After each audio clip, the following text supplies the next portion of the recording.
رجب اور شب معراج کے بارے میں کچھ پڑھتے ہیں. اس مہینے میں کیا ہوتا ہے؟ کیا کرتے ہیں لوگ؟ کنڈے. اور کیا کرتے ہیں؟ روزہ رکھتے ہیں اور ساری رات جاگتے ہیں. اور کیا کرتے ہیں؟ آتش بازی بھی کرتے ہیں، نفل پڑھتے ہیں، قبرستان جاتے ہیں. آپ کو تو بہت معلومات ہے ماشاءاللہ. پوریاں بناتے ہیں، حلوہ پوری، حلوہ کھاتے بھی ہیں، سیر کو بھی جاتے ہیں، کھاتے پیتے بھی ہیں، عبادت بھی کرتے ہیں اور قربانی بھی کرتے ہیں اور مردوں کی عید بھی کہتے ہیں. حضرت امام جعفر کا ختم کرتے ہیں. اور کیا کرتے ہیں؟ بس اتنا کچھ. پورا منتھ روزہ رکھتے ہیں. تو آپ کے ان جوابات سے یہ معلوم ہوتا ہے کہ آپ ماشاءاللہ بہت کچھ جانتے ہیں رجب کے بارے میں پہلے سے ہی. تو کافی ہے اتنا جاننا یا مزید بھی کچھ جاننا چاہیے؟ کیا معلوم اس سے علاوہ بھی کچھ کرنے کا کام ہو. تو بات یہ ہے کہ ضروری نہیں کہ جو کچھ لوگ کرتے ہوں وہ سب ٹھیک ہی ہو اور اس کے پیچھے کوئی دلیل ہی ہو اور وہ دین کا حصہ ہو. بہت سے لوگ بہت کچھ اس لیے کرتے ہیں کہ لوگ کر رہے ہیں، ان کے دائیں بائیں یہ سب کچھ ہو رہا ہے. وہ براہ راست کوئی علم حاصل نہیں کرتے، وہ کسی چیز کو جانتے نہیں، بس سنی سنائی پہ یقین کرتے ہیں. یا پھر کیا کہتے ہیں کہ ہمارے آباء و اجداد یہ سب کیا کرتے تھے اور کیا ہمارے والدین غلط ہو سکتے ہیں. تو بات یہ ہے کہ ضروری نہیں کہ جو کام والدین کرتے ہوں یا جو چیز ہمارے آس پاس ہو رہی ہو یا جسے لوگ بہت اہمیت دے رہے ہوں وہ واقعی بہت اہم ہو. ہمیں دیکھنا یہ ہوگا کہ کوئی بھی کام جو ہم کرتے ہیں اور خاص طور پر جسے عبادت سمجھ کر کرتے ہیں اور جسے خاص اہمیت دیتے ہیں اس کی حقیقت کیا ہے. اس وقت میں رجب اور شب معراج کا پمفلٹ جو اسلام آباد الہدا نے چھاپا ہے اس کو فالو کروں گی اور آپ لوگ بھی اپنے سامنے ٹیکسٹ کھول سکتے ہیں تاکہ ساتھ ساتھ آپ دیکھتے بھی جائیں جو میں بول رہی ہوں. اور ہو سکتا ہے کہ آپ کو بھی کسی کو پڑھ کر سنانا پڑے تو آپ کا پھر پروننسیشن ٹھیک ہونا چاہیے. جو الفاظ میں کوٹ کر رہی ہوں اس میں عربک کے خاص طور پر ان کو صحیح طور پر ادا کرنا آنا چاہیے. اور پھر سب سے بڑی بات یہ کہ جب دلیل انسان صرف کانوں سے سنتا نہیں آنکھوں سے دیکھتا بھی ہے تو یقین کا درجہ بڑھ جاتا ہے، عین الیقین ہو جاتا ہے. رجب اور شب معراج. رجب اسلامی کیلنڈر کے حرمت والے مہینوں میں سے ایک ہے جسے رجب المرجب بھی کہتے ہیں.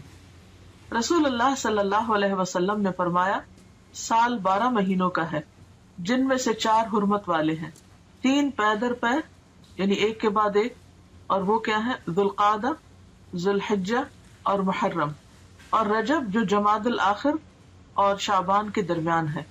یہ صحیح بخاری کی حدیث ہے، کتاب بدء الخلق.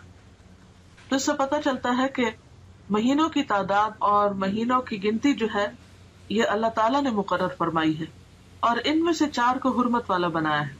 حرمت والے کا مطلب کیا ہے؟ احترام والا، قابل احترام، کہ جب یہ مہینے شروع ہو تو کسی قسم کی لڑائی جھگڑا فساد نہ کیا جائے، قتل و غارت نہ کی جائے، ہر طرف امن امان ہو. عربی میں رجبہ کا معنی ہے تعظیم کرنا اور مرجب معظم کے معنوں میں آتا ہے یعنی عظمت والا. اس کو رجب مضر بھی کہتے ہیں. مضر عربوں کے ایک قبیلے کا نام ہے جس نے دور جاہلیت میں خاص طور پر اس ماہ کی حرمت کا اہتمام کیا، یعنی وہ اس مہینے کو بہت اہمیت دیا کرتے تھے. اسی نسبت کی بنا پر اسے ان سے منسوب کر دیا گیا.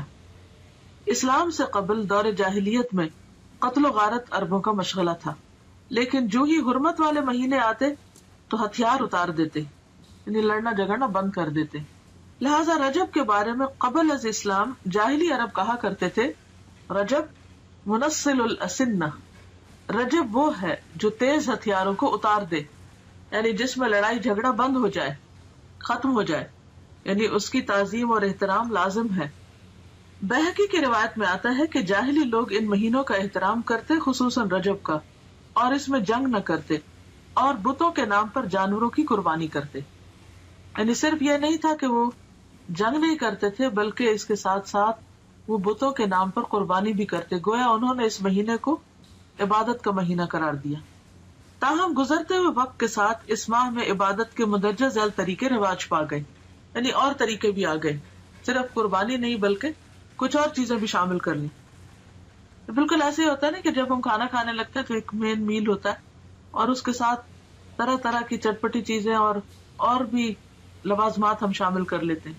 تو اسی طرح جب ایک بدعت شروع ہوتی ہے تو پھر وہ ایک تک نہیں رکتی بلکہ اس کے ساتھ ساتھ اور بھی بہت سے کام شروع ہو جاتے ہیں، کیونکہ اللہ کی طرف سے جو دین آتا ہے بندے کے لیے، اس پر تو بندہ مطمئن ہو جاتا ہے، وہ تھوڑا بھی کافی ہو جاتا ہے.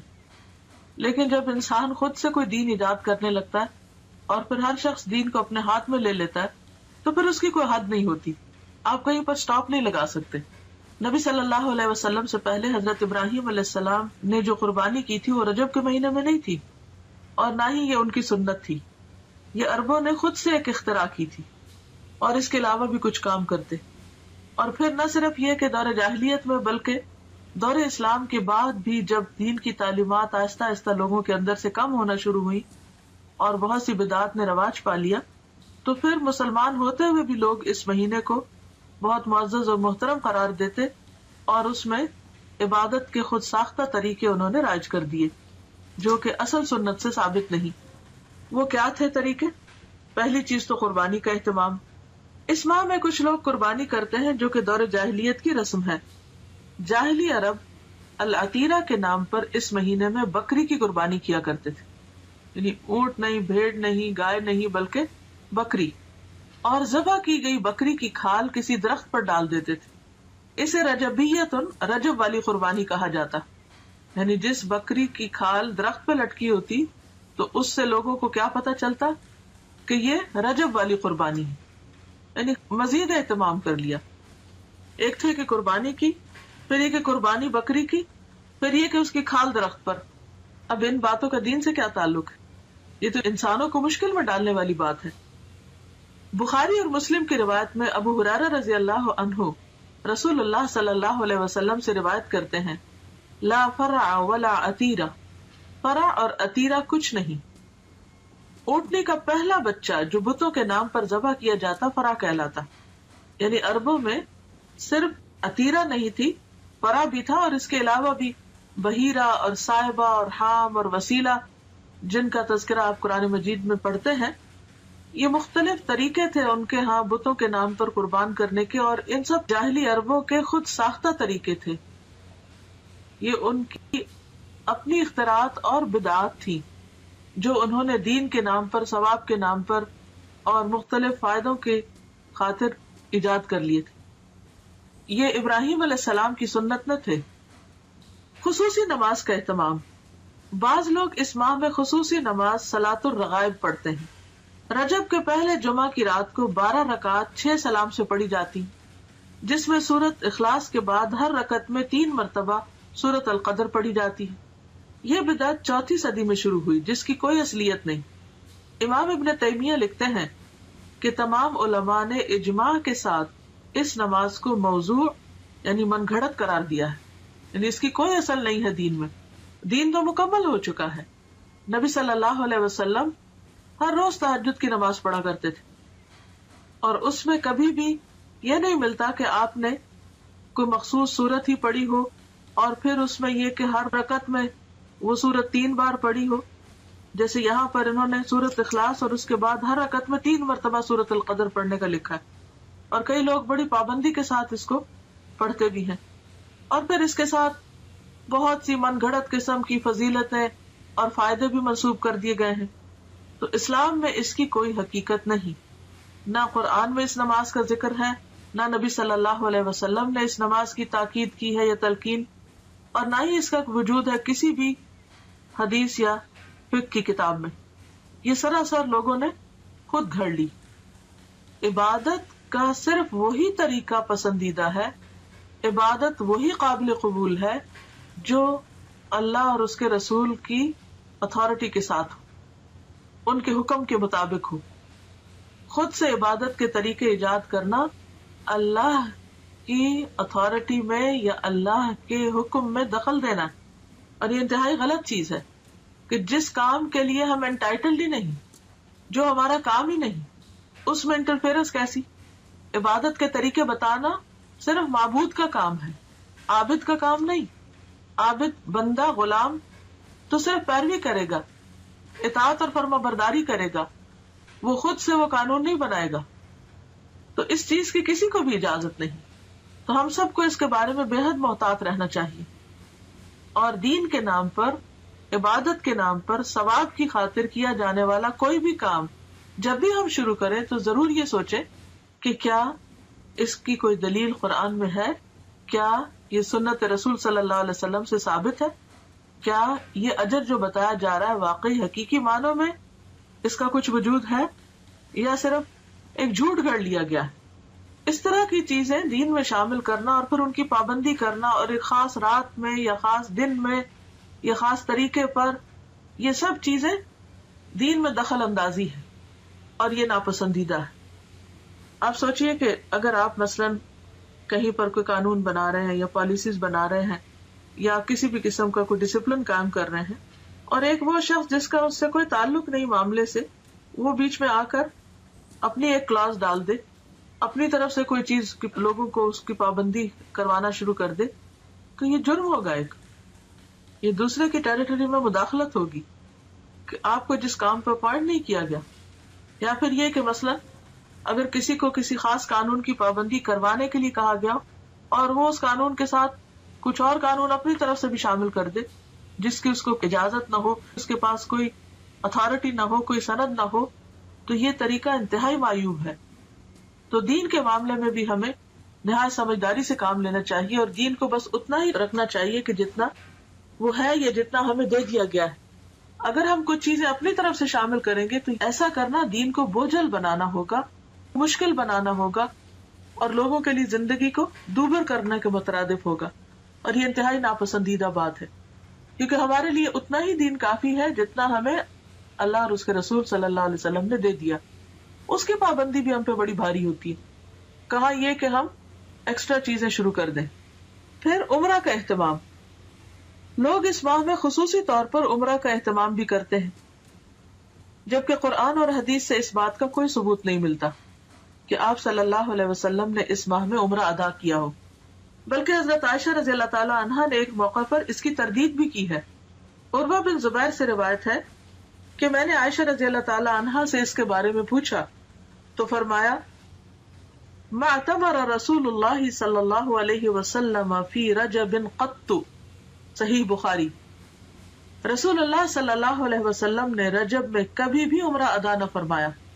تو اس لیے اگر کوئی ویسے اپنے عمرہ ٹرپ پہ جا رہا ہے تو ضرور جائے، نیکی کا کام ہے، لیکن خاص طور پر رجب کے مہینے کو مخصوص کرنا اور پھر سال بھر انتظار کرنا کہ رجب آئے گا تو ہم پھر عمرہ کرنے جائیں گے، یہ غلط بات ہوگی۔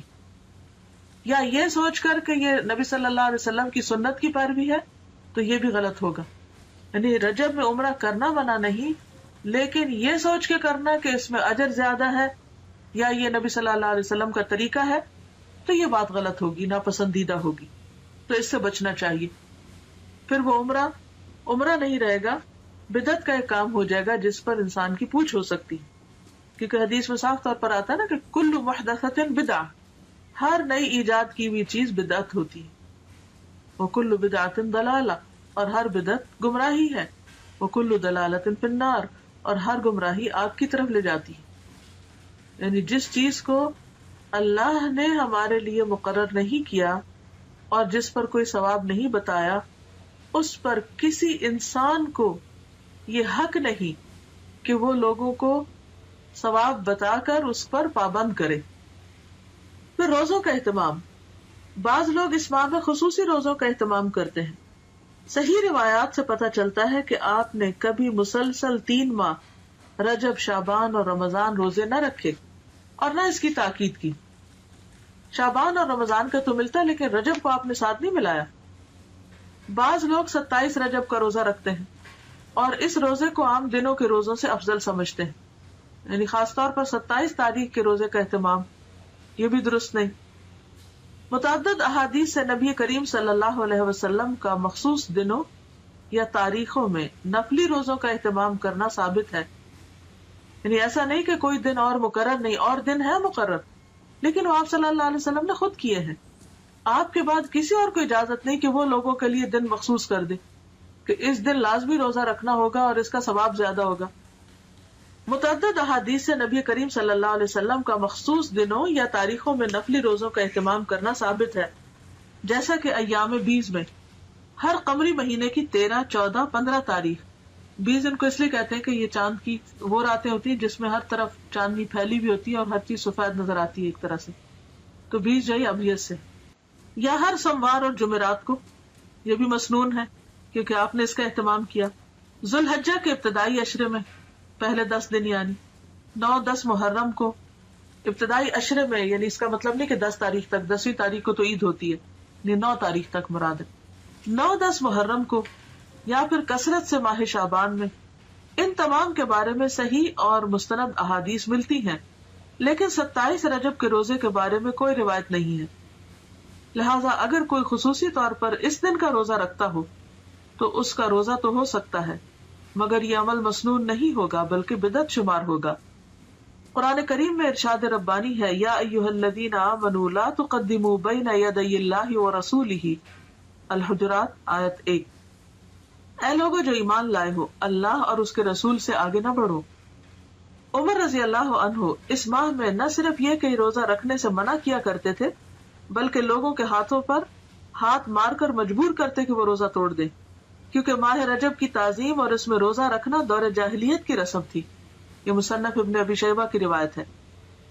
اور ایسا کیوں کرتے تھے؟ کیونکہ قرآن پاک کا یہ حکم ان کے سامنے تھا کہ لوگوں اللہ رسول سے آگے مت جاؤ، یعنی جو کام انہوں نے نہیں بتایا وہ تم اپنے ہاتھ میں نہ لو اور ان سے بڑے بننے کی کوشش نہ کرو، کیونکہ عموماً حکم چلانے والے ایک طرح سے اپنی بڑائی کا اظہار کر رہے ہوتے ہیں۔ البتہ اگر کوئی شخص بطور عادت ہر ماہ چاند کی 13، 14 اور 15 تاریخ یا پیر اور جمعرات کو رکھتا ہو تو اس ماہ میں بھی رکھ سکتا ہے، یعنی اگر 27 رجب پیر کو آ رہی ہے اور اس کی پہلے سے عادت ہے ہر پیر کو روزہ رکھنے کی، تو ایسا شخص روزہ رکھ سکتا ہے۔ 22 رجب کو لوگ کیا کرتے ہیں؟ کنڈوں کا اہتمام کرتے ہیں۔ 22 رجب کے کنڈوں کا اہتمام بھی بر صغیر میں عام ہے۔ 22 رجب کو کنڈے بھرنا بطور رسم رواج پا چکا ہے، یعنی اس کا رواج عام ہو چکا ہے۔ اس رسم میں کسی منت کے پورا ہونے پر حلوہ پوری اور کھیر وغیرہ پکائی جاتی ہے۔ تاریخ کے مطالعہ سے یہ بات سامنے آتی ہے کہ اس رسم کی ابتدا 1906 یعنی 1906 میں امیر مینائی کے خاندان سے ہوئی، جو ہندوستان کے شہر سے تعلق رکھتا تھا۔ اس رسم کا مقصد امام جعفر کی روح کو ایصال ثواب تھا، حالانکہ اس بات کا تعین نہیں ہو سکا کہ مذکورہ امام کی پیدائش یا وفات ماہ رجب میں ہوئی تھی۔ کوئی بھی نہیں جانتا کہ واقعی امام جعفر اس مہینے میں پیدا ہوئے یا ان کی وفات ہوئی، لیکن اس رسم کو جو کہ تقریباً 100 سال پہلے شروع ہوئی، امام جعفر سے منسوب کر دیا گیا۔ تو اس سے یہ بھی پتہ چلتا ہے کہ اس کا آغاز نبی صلی اللہ علیہ وسلم نے نہیں کیا، یہ چیز اصل دین میں نہیں۔ اسلام میں کسی بھی برگزیدہ شخصیت کی پیدائش کے دن خوشی منانے یا خصوصی صدقہ و خیرات کی کوئی گنجائش نہیں ہے، یعنی کسی بھی انسان کے حوالے سے کوئی دن منانا اسلامی روایت نہیں ہے، مثلا برتھ ڈے منانا یا برسی منانا یا انہی خاص دنوں پر کوئی صدقہ خیرات کرنا، یہ سب چیزیں بعد کی پیداوار ہیں۔ صحابہ کرام ان چیزوں سے بہت آگے تھے، ان کی زندگیوں میں ایسی مصروفیات نہیں تھی، اسی وجہ سے انہوں نے بڑے بڑے کام کیے، دین کی بڑی خدمت کی۔ آج ہم میں سے اکثر لوگ وقت کی کمی کا شکایت کرتے ہیں کہ وقت نہیں ہے، تو اس کی بھی اصل وجہ کیا ہے؟ اس کی بنیادی وجہ ہمارا غیر ضروری، غیر متعلق چیزوں میں اپنا وقت لگانا ہے یا اپنا مال لگانا ہے۔ جہاں صدقہ کی ضرورت ہوتی ہے وہاں ہم صدقہ نہیں کرتے، بھوکے کو کھانا نہیں کھلاتے، یتیم کی پرورش سے جی چراتے ہیں۔ اسی طرح دین کے کام، تبلیغ کے کاموں میں خرچ کرنا تو ہمارے ذہن میں ہی نہیں ہوتا، یا اس کو تو ہم صدقہ خیرات میں شامل ہی نہیں کرتے، یا صدقہ جاریہ کے کام یا پروجیکٹس جو ہیں وہ نظر انداز کیے رکھتے ہیں۔ یعنی اوور آل جو امت کی حالت، اسی وجہ سے ہماری حالت دیکھنے کے قابل ہے۔ لیکن پھر ہمارا مال کہاں جاتا ہے؟ یا تو وہ شادی کی بڑی بڑی تقریبات میں صرف ہو جاتا ہے، یا پھر وہ وفات کے موقع سے متعلق بہت سے جو رسم و رواج ہم لوگوں نے عام کر رکھے ہیں ان میں خرچ ہو جاتا ہے، یا پھر اسی قسم کے نظر اور منت ہے جس کا اسلام میں کوئی بھی تصور نہیں، کوئی اس کی اوریجن نہیں، ان میں خرچ ہو جاتے ہیں۔ ایک قول ہے کہ البدعۃ تمیت السنہ، بدعت جو ہے وہ سنت کو ختم کر دیتی، سنت کی موت ہے، یعنی کوئی بھی سنت رواج نہیں پا سکتی اگر کہیں پر بدعت چھائی ہوئی ہو۔ تو یہ عام سمجھ میں آنے والی کامن سینس کی بات ہے کہ اگر آپ اپنے وقت کو یا اپنی جگہ کو یا اپنے کسی بھی کام کو غیر ضروری چیزوں سے اسٹف کر دیں گے، بھر دیں گے اور غیر متعلقہ چیزیں اس میں کرنے لگیں گے، تو جو اصل چیز ہے یا اہم کام ہے وہ نہیں ہو سکے گا. مثلاً اگر اپنے اہم وقت میں، پرائم ٹائم میں آپ فضول باتیں کرتے رہیں، ادھر ادھر گھومتے پھرتے رہیں، تو آپ کا نماز کا وقت نکل جائے گا. اسی طرح اگر آپ اپنے صدقہ خیرات کو غیر ضروری چیزوں پر لگا دیں گے تو ضروری چیزوں پہ خرچ کرنے کے لیے آپ کے پاس مال نہیں رہے گا. اسی طرح اگر آپ کی دلچسپیاں صرف انٹرٹینمنٹ میں لگ گئی تو آپ کے پاس وقت نہیں رہے گا کہ آپ کوئی سنجیدہ کام کر سکیں. تو بات یہ ہے کہ اسلام میں کسی بھی برگزیدہ شخصیت کی پیدائش کے دن خوشی منانے یا خصوصی صدقہ خیرات کی کوئی گنجائش نہیں ہے. علاوہ ازیں کنڈوں کا نہ قرآن و سنت میں ذکر ہے، نہ ہی صحابہ کرام، تابعین یا تبع تابعین کے زمانے میں اس کا کوئی ثبوت ملتا ہے. یعنی ان لوگوں کے ہاں اس کا کوئی کانسیپٹ ہے ہی نہیں. تو جو چیز قرآن و سنت سے ثابت نہیں، اس کے کرنے پر کوئی اجر و ثواب بھی نہیں. اور اگر ہم بعد میں کوئی ایسی چیز ایجاد کرتے ہیں اور اجر و ثواب کی نیت سے کرتے ہیں تو وہ بدعت میں شمار ہوگا، اس کے فائدے کی بجائے گناہ ہوگا. لہٰذا ایسی چیزوں سے بچنا ضروری ہے. اصل دین کیا ہے؟ ہمارے ذہن میں واضح ہونا چاہیے کہ اصل دین کیا ہے. اصل دین وہ ہے جو اللہ تعالیٰ نے محمد صلی اللہ علیہ وسلم کے ذریعے ہم تک پہنچایا. یعنی دین اللہ کی اطاعت و فرمانبرداری، اس کے احکامات کے آگے سر تسلیم خم کرنے اور محمد صلی اللہ علیہ وسلم کی سنت پر عمل کرنے کا نام ہے. ارشاد ربانی ہے، الیوم اکملت لکم دینکم واتممت علیکم نعمتی ورضیت لکم الاسلام دینا. المائدہ 3. آج میں نے تمہارے لیے تمہارا دین مکمل کر دیا اور تم پر اپنی نعمت تمام کر دی اور تمہارے لیے دین اسلام کو پسند کر لیا. لہذا کوئی بھی ایسا کام جو آپ صلی اللہ علیہ وسلم نے نہ کیا اور نہ ہی اس کا حکم دیا، اسے دین کا حصہ سمجھتے ہوئے ادا کرنا اور پھر اس پر اجر و ثواب کی توقع رکھنا بدعت ہے. نبی کریم صلی اللہ علیہ وسلم کا ارشاد ہے، کل محدثۃ بدعہ وکل بدعۃ ضلالہ وکل ضلالۃ فی النار. بے شک ہر نئی بات بدعت ہے اور ہر بدعت گمراہی ہے اور ہر گمراہی آگ میں لے جانے والی ہے. بدعتی کے بارے میں رسول اللہ صلی اللہ علیہ وسلم کا ارشاد مبارک ہے کہ اللہ تعالیٰ بدعتی کی توبہ قبول نہیں کرتا جب تک کہ وہ بدعت ترک نہیں کرتا. یہ صحیح حدیث ہے ترغیب و ترہیب کی. یعنی ایسے شخص کی توبہ بھی قبول نہیں ہوتی جو ان چیزوں کو چھوڑتا نہیں جو دین کے نام پر اس نے خود ایجاد کر لی یا نبی صلی اللہ علیہ وسلم کے بعد اگر کسی نے ایجاد کی اور وہ ان کی پیروی اور پابندی کر رہا ہے. آپ صلی اللہ علیہ وسلم نے فرمایا، میں اپنے حوض پر تم سے پہلے موجود ہوں گا اور تم میں سے کچھ لوگ میرے سامنے لائے جائیں گے، پھر انہیں میرے سامنے سے ہٹا دیا جائے گا تو میں کہوں گا کہ اے میرے رب، یہ میرے ساتھی ہیں. لیکن مجھ سے کہا جائے گا کہ آپ نہیں جانتے انہوں نے آپ کے بعد کیا کیا نئی چیزیں ایجاد کر لی تھی. یہ صحیح بخاری کی روایت ہے، جس سے آپ اندازہ لگائیں کہ اگر کوئی شخص دین میں نئے طریقے ایجاد کرتا ہے اور ان کی پابندی کرتا ہے اور ان کو فرض کے درجے پر لے آتا ہے تو قیامت کے دن ایسے شخص کو نبی صلی اللہ علیہ وسلم کے حوض سے پانی نصیب نہ ہوگا اور آپ اس شخص سے خفا ہوں گے کیونکہ اس نے دین کو اپنے ہاتھ میں لے لیا. لہٰذا ایسے تمام طریقوں اور کاموں سے بچنے کی ضرورت ہے جو دین کے نام پر آپ کے بعد ایجاد کر لیے گئے ہوں، کیونکہ آپ صلی اللہ علیہ وسلم نے فرمایا، من احدث فی امرنا ھذا ما لیس منہ فہو رد. صحیح بخاری.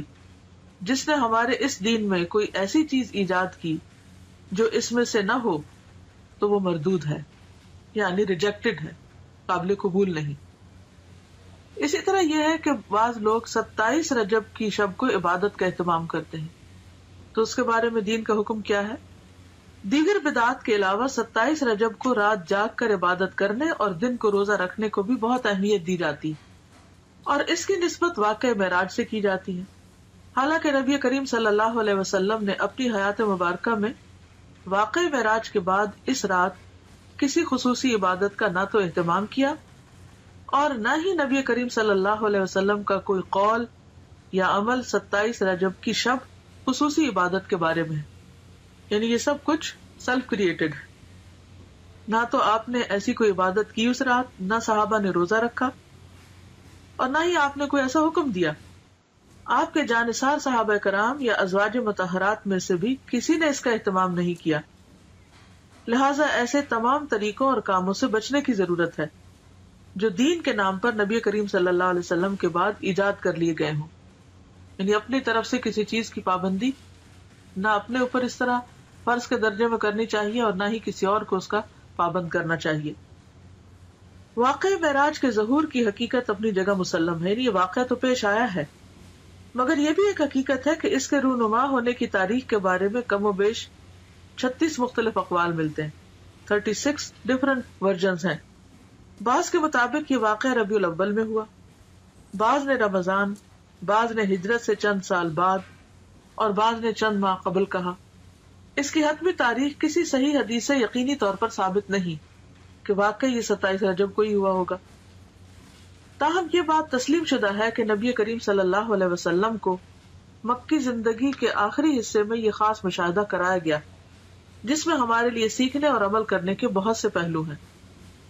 قرآن پاک میں اللہ تعالیٰ نے فرمایا ہے، سبحان الذی اسری بعبدہ لیلا من المسجد الحرام الی المسجد الاقصی الذی بارکنا حولہ لنریہ من آیاتنا انہ هو السمیع البصیر. سورۃ بنی اسرائیل آیت نمبر 1. پاک ہے وہ ذات جو اپنے بندے کو ایک رات میں مسجد الحرام سے مسجد اقصی تک لے گیا جس کے آس پاس ہم نے برکت رکھی ہے. یعنی اس علاقے میں اللہ نے برکتیں نازل کی ہیں تاکہ ہم اسے اپنی بعض نشانیاں دکھائیں.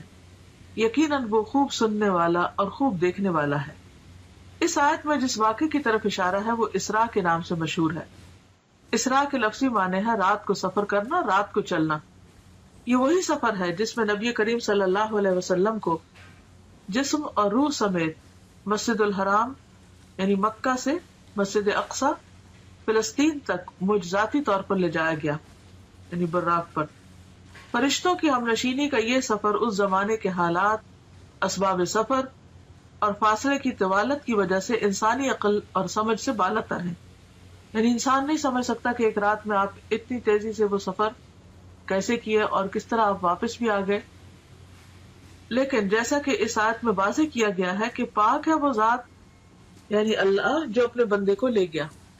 یعنی اللہ تعالیٰ کے لیے کچھ بھی مشکل نہیں. جن چیزوں کو ہم ناممکن سمجھتے ہیں وہ اللہ کے ہاں ناممکن نہیں.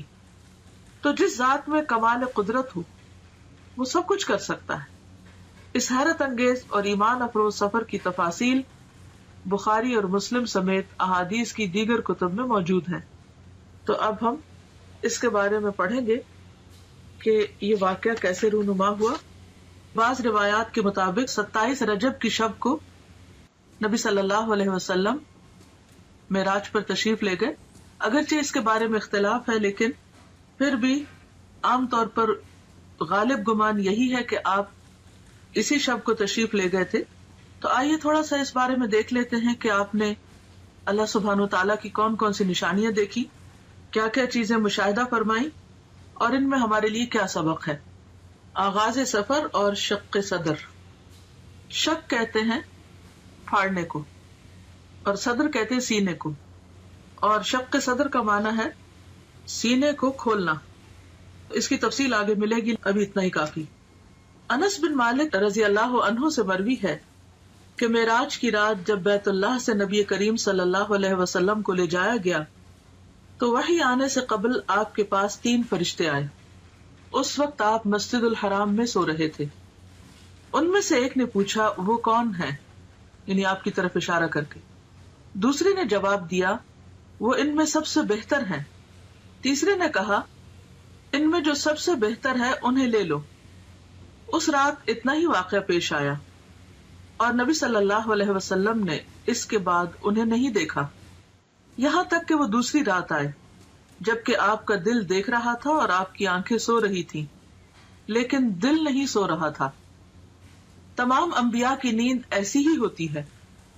انہوں نے آپ سے کوئی بات نہ کی یہاں تک کہ آپ کو اٹھا کر چاہے زمزم کے پاس لٹایا. چاہ کہتے کنویں کو، یعنی زمزم کے کنویں کے پاس. یہاں جبریل علیہ السلام نے اپنا کام سنبھالا اور سینہ مبارک گردن تک خود اپنے ہاتھ سے چاک کیا. چاک کیا یعنی کاٹا. اور سینہ اور پیٹ کی تمام چیزیں نکال کر انہیں اپنے ہاتھ سے زمزم کے پانی سے دھویا. جب خوب دھو چکے تو آپ کے پاس سونے کا ایک تشت لایا گیا. تشت پلیٹ کو کہتے ہیں، جیسے ٹرے وغیرہ. اس میں سونے کا ایک بڑا پیالہ تھا جو حکمت اور ایمان سے پر تھا، یعنی بھرا ہوا تھا. اس سے آپ کے سینے اور گلے کی رگوں کو پر کر دیا، یعنی بھر دیا. وہ حکمت اور ایمان انڈیل دیا سینے اور گلے کی رگوں کو. سینہ مبارک پھر سے سی دیا گیا. صحیح بخاری کتاب التوحید. اور بہت سے لوگ اس بات پر حیران ہوں گے اور پریشان بھی ہوں گے کہ یہ کیسے ممکن ہے کہ کسی کا سینہ چاک کر دیا جائے. تو بات یہ ہے کہ اگر آج اللہ تعالیٰ نے انسان کو یہ عقل دی ہے اور انسان سرجری کے ذریعے سینہ کھول کے پھر اسے بند کرنے کے قابل ہو گیا ہے، اور یہاں تک کہ بعض لوگوں کا ہارٹ ٹرانسپلانٹ کیا بھی گیا ہے اور کافی حد تک اس میں کامیابی بھی ہوئی ہے، تو کیا اللہ کے بھیجے ہوئے فرشتوں اور خاص طور پر جبریل علیہ السلام جو القوی الامین ہے، اللہ تعالیٰ ان کو یہ ٹیکنیک نہیں سکھا سکتا، ان کو یہ طریقہ نہیں بتا سکتا کہ سینہ کھولا کیسے جائے اور سینہ بند کیسے کیا جائے؟ تو یہ بھی اللہ کی نشانیوں میں سے ایک نشانی ہے، اور ایسا علم ہمارے ایمان بالغیب کا ایک ٹیسٹ ہے بیسیکلی، کہ کیا ہم اس پر ایمان رکھتے ہیں. بعض اوقات قرآن مجید میں ایسی کوئی بات آتی ہے جیسے موسیٰ علیہ السلام کے معجزات کا ذکر ہے یا دیگر انبیاء کے، تو ہم یہ سوچ کر اس کو مان لیتے ہیں کہ یہ اللہ کا کلام ہے اور قرآن مجید میں کوئی شک نہیں اور یہ درست ہوگا. لیکن جب حدیث میں ہم ایسی کوئی بات پڑھتے ہیں تو بعض اوقات ہم شک میں پڑ جاتے ہیں. تو ہدایت کے لیے بے حد ضروری ہے کہ والذین یؤمنون بما انزل الیک وما انزل من قبلک، وہ لوگ جو ایمان لاتے ہیں اس چیز پر جو آپ کی طرف نازل کی گئی. یعنی صرف قرآن مجید ہی نہیں نازل کیا گیا، حکمت بھی نازل کی گئی. اور جیسا کہ اس حدیث سے تو واضح طور پر پتہ چل رہا ہے کہ آپ کے سینے کو حکمت سے بھر دیا گیا. تو یہ کہاں سے آئی تھی حکمت؟ کہاں سے آیا تھا ایمان؟ کون لایا تھا؟ وہی لایا تھا جو دوسری وہی لاتے تھے، یعنی جبریل علیہ السلام. کہاں سے لائے تھے؟ اللہ سبحانہ وتعالیٰ کی طرف سے لائے تھے، اور پھر آپ کے اندر انڈیل دی گئی، ڈال دی گئی، اور اس سے آپ کا سینہ بھر دیا گیا.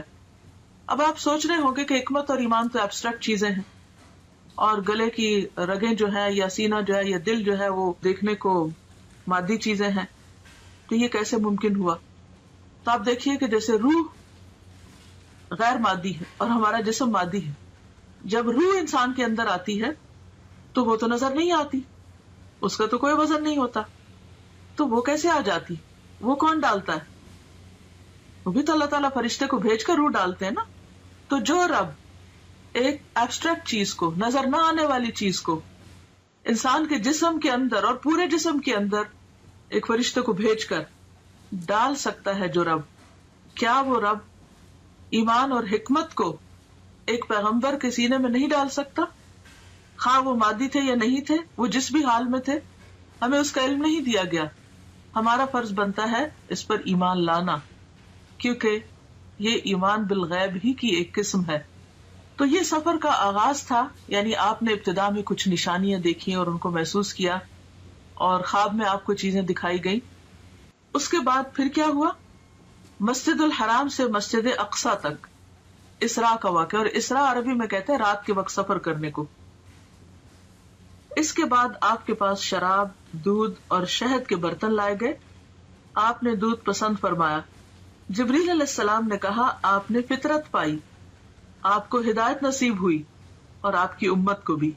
یہ مسند احمد کی روایت کا حوالہ ہے.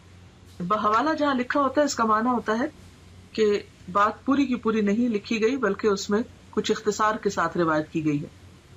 یعنی اس انفارمیشن کا سورس مسند احمد ہے.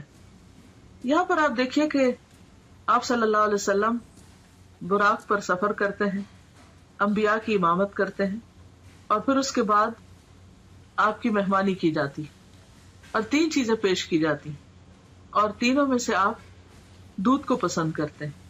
تو اس سے یہ پتہ چلتا ہے کہ انسان کے کھانے پینے کی جو چوائس ہوتی ہے وہ اس کی شخصیت کی عکاس ہوتی ہے.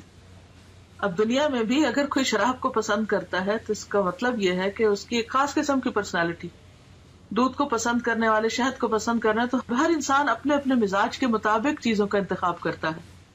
اور پھر بعض لوگوں کا انتخاب صرف ان کی اپنی ذات تک نہیں، ان کے خاندان اور پھر خاندان سے آگے بھی لوگوں کو متاثر کرتا ہے.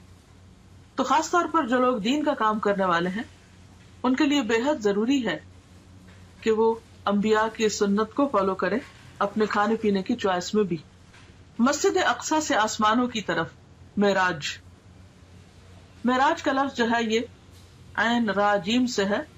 عروج اسی سے ہے جس کا معنی ہوتا ہے بلندی، اور معراج عربی میں سیڑھی کو کہتے ہیں. مسجد اقصی سے آپ کو عالم بالا میں لے جایا گیا. معراج عربی میں سیڑھی کو کہتے ہیں جو اوپر چڑھنے کے لیے استعمال ہوتی ہے. اس نسبت سے سفر کے اس حصے کو بھی معراج کہا گیا ہے. بیشتر مفسرین کے نزدیک سورۃ النجم کی درج ذیل آیات واقع معراج کی دلیل ہیں. سورۃ النجم آیت 13-18 یعنی 13 سے 18 تک. وَلَقَدْ رَآهُ نَزْلَةً أُخْرَى عِنْدَ سِدْرَةِ الْمُنْتَهَى عِنْدَهَا جَنَّةُ الْمَأْوَى إِذْ يَغْشَى السِّدْرَةَ مَا يَغْشَى مَا زَاغَ الْبَصَرُ وَمَا طَغَى لَقَدْ رَأَى مِنْ آيَاتِ رَبِّهِ الْكُبْرَى. اور ایک مرتبہ پھر اس نے سدرۃ المنتہا کے پاس اس کو اترتے دیکھا. کس نے کس کو دیکھا؟ محمد صلی اللہ علیہ وسلم نے جبریل علیہ السلام کو دیکھا. اس کا مطلب یہ کہ آپ سدرۃ المنتہا تک تشریف لے گئے جہاں پاس ہی جنت المأوا ہے. سدرہ کہتے ہیں بیری کے درخت کو. اس وقت سدرہ پر چھا رہا تھا جو کچھ چھا رہا تھا، یعنی نور وغیرہ. اس کی وضاحت یہاں نہیں کی گئی لیکن مراد یہی ہے. نہ نگاہ چندھیائی نہ حد سے متجاوز ہوئی. یعنی نہ نگاہ چندھیائی. چندھیائی کا مطلب یہ ہے کہ جب ہم مثلا سورج کی طرف دیکھتے ہیں تو ہماری آنکھیں کیسے ہو جاتی ہیں، ایک دم ہم سکویز کرنے لگتے ہیں آنکھوں کو. یہ چندھیانا ہوتا ہے، یعنی پوری طرح آنکھ کھول کے نہ دیکھنا. تو نہ نگاہ چندھیائی نہ حد سے متجاوز ہوئی، یعنی جہاں تک دیکھنے کا حکم تھا وہی تک ٹھہری رہی، اس سے آگے نہیں گئی. اور اس نے یعنی محمد صلی اللہ علیہ وسلم نے اپنے رب کی بڑی بڑی نشانیاں دیکھی. تو یہ آیات اس بات پر دلیل ہے کہ آپ صلی اللہ علیہ وسلم اس رات صرف مسجد اقصی تک نہیں بلکہ آسمانوں پر تشریف لے گئے، اور صرف آسمانوں تک نہیں سدرۃ المنتہا تک گئے، اور وہاں تک تشریف لے گئے جہاں نہ کوئی انسان گیا، نہ کوئی جن اور نہ کوئی فرشتہ. مندرجہ بالا آیات میں نبی کریم صلی اللہ علیہ وسلم کے آسمانوں کی طرف جانے اور سدرۃ المنتہا اور اس کے آس پاس کی چیزوں کو دیکھنے کا ثبوت ملتا ہے. سفر آسمان. مسجد اقصی میں تمام انبیاء کی امامت کے بعد سواری کے لیے براق پیش کیا گیا. آپ دوبارہ اس پر سوار ہو کر پہلے آسمان تک گئے. جبریل علیہ السلام نے آسمان کا دروازہ کھلوایا. فرشتوں کی طرف سے پوچھا گیا کون ہے؟ جبریل علیہ السلام نے فرمایا میں جبریل ہوں. پوچھا گیا ساتھ کون ہے؟ بتایا گیا محمد صلی اللہ علیہ وسلم ہے. پوچھا گیا ان کو پیغام الہی دے کر بھیجا گیا ہے؟ جبریل علیہ السلام نے کہا ہاں. تب اندر والے فرشتے نے سن کر کہا مرحبا، آپ بہت اچھے آئے.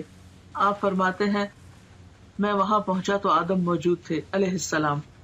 اس سے کیا بات پتہ چلتی کہ کسی کے گھر میں داخل ہونے سے پہلے، کسی کے خاص علاقے میں داخل ہونے سے پہلے دروازہ کھٹکھٹانا، اپنا نام بتانا، اجازت ملنا اور پھر داخل ہونا، یہ ہے صحیح طریقہ. اور اس وقت آپ دیکھیے کہ آسمان کے جو فرشتے ہیں وہ صرف یہ سن کر نہیں دروازہ کھول دیتے کہ جبریل موجود ہے، حالانکہ جبریل علیہ السلام کی قدردانی آسمانوں میں بھی اور زمین پر بھی.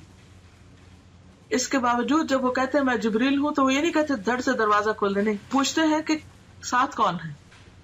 اور ساتھ کون ہے؟ سب انسانوں میں سے عظیم چنے ہوئے انسان. بتایا گیا محمد صلی اللہ علیہ وسلم. اب اتنا کہنے پر بھی دروازہ نہیں کھلتا. پوچھتے ہیں کہ کیا ان کو پیغام الہی دے کر بھیجا گیا؟ کیا اللہ تعالیٰ نے بلایا ہے؟ جبریل نے کہا ہاں. تب فرشتے نے سن کر کہا مرحبا. اس سے یہ پتہ چلتا ہے کہ فرشتے کس قدر امانت دار ہیں، کس قدر ڈیوٹیفل ہیں. ان کو جو کہا گیا ہے وہی کرتے ہیں. یفعلون ما یؤمرون. اچھا ہمارا حال کیا ہوتا ہے کہ ہم فوراً ایکسائٹمنٹ میں اپنی حدود سے آگے بڑھ جاتے ہیں. اچھا فلاں، بس فلاں کے لیے تو کوئی قید ہی نہیں، کوئی حد ہی نہیں اور کوئی ریسٹرکشن ہی نہیں.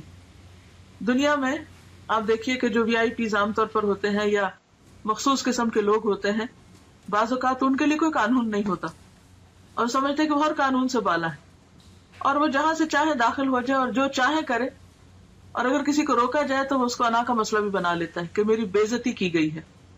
لیکن یہاں پر آپ دیکھیے کہ جبریل علیہ السلام جو اس قانون کی پابندی کرتے ہیں اور بہت آرام کے ساتھ جواب دیتے ہیں، اور پھر جتنا سوال پوچھا جاتا ہے اتنا ہی جواب دیتے ہیں، اور پھر نبی صلی اللہ علیہ وسلم کا تعارف کراتے ہیں، اور اس کے بعد دروازہ کھلتا ہے.